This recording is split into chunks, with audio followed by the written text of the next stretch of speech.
Huge games in the AFC, the NFC, top teams on the line when we come in here on Monday. What is going to be our headline, Cam Newton?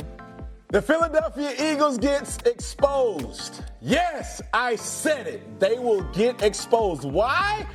Ryan Terry, stay with me, brother. I don't know if you're still awake on the second hour, but I'm going to remind you and take a blast from the past. Are you familiar with Trick Daddy? Yeah. Are you familiar with Trina? Yeah. Well, my lady from West Palm, so she always repping, you know what I'm saying, Florida. And they have a song together that goes by You Don't Know Nan. Huh?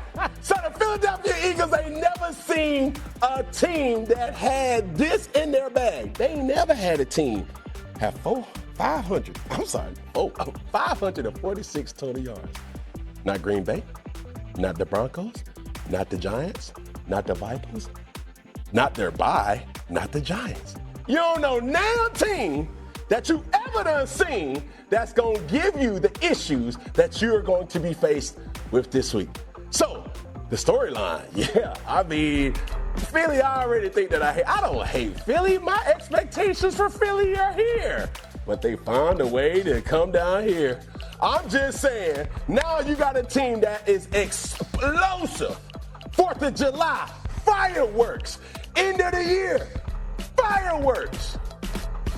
Exposing the Philadelphia Eagles, because now you got to put up points. And we can't be grab bagging and reaching for everything else. Now we have to really see what you're capable of.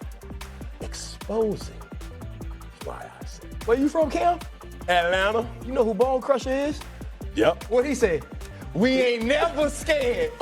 That's what the Eagles. You think the Eagles care? I like where you are. Right? You think the Eagles care that they put up 500 yards? The Chiefs ain't care.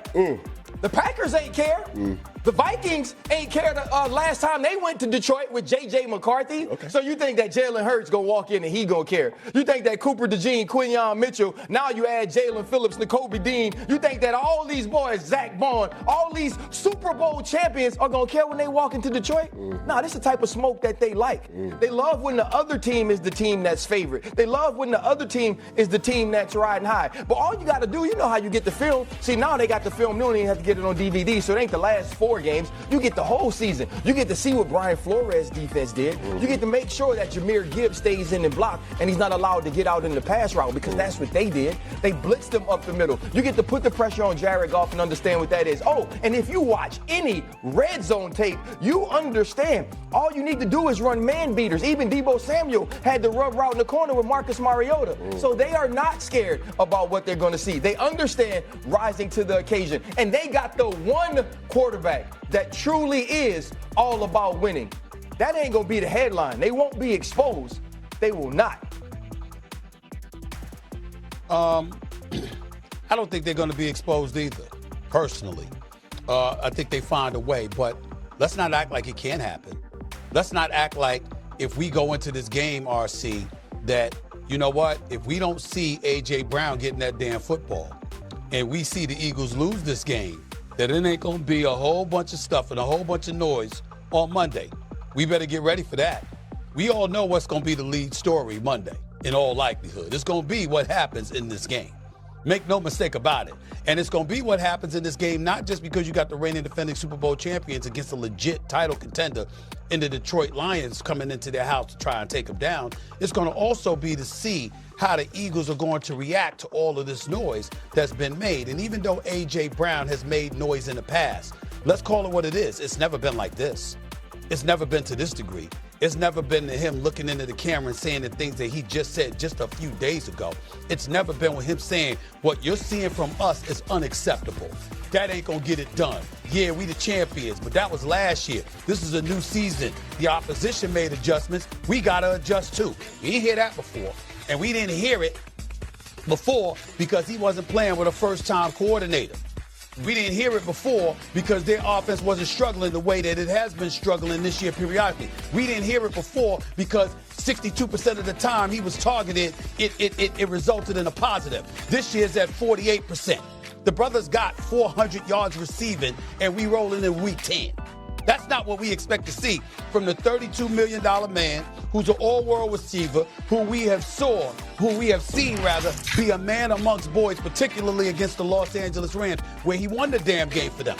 And we didn't see that when we took into consideration what you just said yesterday with D.O., RC, that Devontae Smith is elevated to a top 10 receiver in this game. So not only are you not getting the ball, but somebody else is getting the ball who plays your position, wearing the same uniform that's creeping up or has creeped up as a top 10 receiver. And then we go back to the quote that I had Cam respond to earlier in the show, where we talking about how he said it's about that grind, that personal sacrifice, that dominance, that seeing the defender bow his head because he knows he can't F with me, blah, blah, blah. Well, he don't get those things either if the ball is going to the other receiver too. All of these things are being taken into consideration. I'm giving y'all the inside in terms of what I would be writing about if I were still a columnist in the city of Philadelphia. I would be talking about this. You would see headlines walking into the locker room. If Cam and RC was wearing the same uniform, I'm going to roll right up to y'all. After I roll up to A.J. Brown, you heard what he said, right? Could you enlighten me on what you think he meant? How do you feel about what he had to say? What kind of ripple effect do you think that's going to have? Do you think this is going to have a damn right, stirring the cup, baby? That's what I do. The point is that I'm writing the headlines. Everybody look at First Take and they see me talking about these opinions. What they didn't realize is that unlike most people, I was a columnist. So I had a license to editorialize and opine and give my opinions before I was ever on television. It's nothing for me to come up with opinions. I could do that in my sleep. You understand? A.J. Brown would have given me literally RC and Cam and Shay. Literally, I can come up with 10 different storylines based on that one quote from A.J. Brown alone. Not just from last year after the Super Bowl, but from this year right now, what he just said the other day. It's that simple because they're all appropriate and they're all going to play a role in determining how people are viewing this game coming up Sunday night. Well, I'll tell you this, from a columnist to a realist, I will give you another storyline. The storyline should be the Philadelphia Eagles probably have the most talented team that we are getting the least amount out of. You have a Super Bowl winning quarterback that has the opportunity to be an MVP candidate, but he's not. We've seen Saquon be an MVP candidate. We've seen the dominance of A.J. Brown. So if it takes me, the realist, to challenge somebody on the Philadelphia Eagles to say, hey, bro, I don't believe you. We need more people. That realization is for you to say, Cam the hater. Cam ain't no hater. Cam is a realist to know that I am getting the bare minimum when I'm watching the Philadelphia Eagles. And I'm not scared to say it. And that's the thing that a lot of people aren't able to do, especially in media. I'm going to choose a side. I have been bored to sleep.